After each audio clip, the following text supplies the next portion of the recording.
The house was always quiet after 11 p.m. Her husband was out of town again, his fourth trip in 6 weeks. Their marriage had thinned into routine.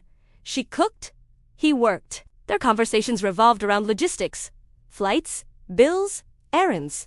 The spark had faded so long ago she could barely remember what it once felt like. She thought she had grown numb to it.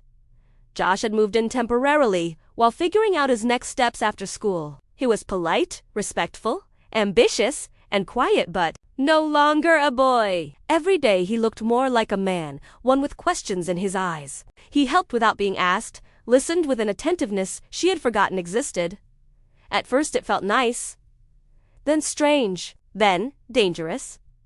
Some nights they found themselves in the kitchen at the same time by coincidence. Or so, she told herself. He'd get water. She'd make tea. They talked about books, music, memories. He'd always had a kind heart, even as a child, but now that heart lived in a man's body. As their conversations stretched into early morning, the invisible line between them began to blur. She tried to pull back, polite smiles, shorter conversations, leaving the room early. But desire real, aching desire is patient. It hides in pauses and silence. And one night, the silence screamed. She stood on her toes, reaching for a bowl she didn't need. The hum of the house filling the air. Then she felt it, a presence behind her. Warm, close. She froze. "Don't move," he whispered. The words weren't forceful. They were desperate. She turned just enough to see him on his knees, looking up at her. His expression wasn't lust. It was vulnerability, raw, unfiltered emotion that had been held back for too long. Her heart pounded. She wanted to flee, to scold him, to scream. But something buried deep inside her didn't want to run. In that moment, she didn't see herself as a wife or a caretaker. She saw herself as a woman who hadn't been touched with tenderness in years, a woman who had spent so long being useful that she had forgotten what it felt like to be seen. She hated how warm she felt under his gaze, hated how easy it would have been to step closer, so she stepped back. "This can't happen," she said. "We can't do this." He didn't argue. He didn't beg. He nodded, eyes dropping to the floor, and walked away. The next morning he was gone. A note sat on the counter.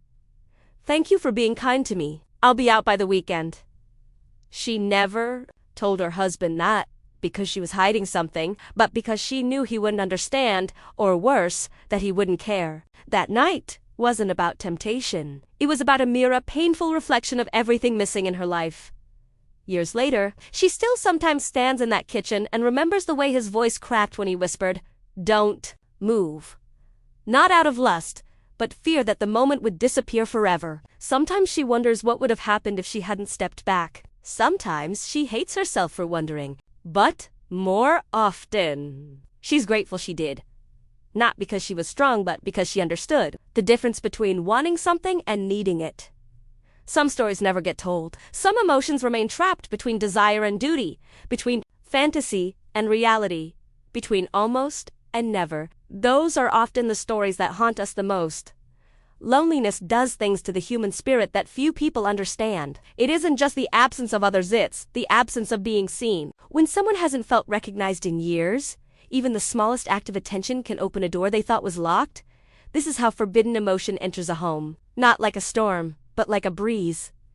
Quiet, gradual, invisible until it's already inside.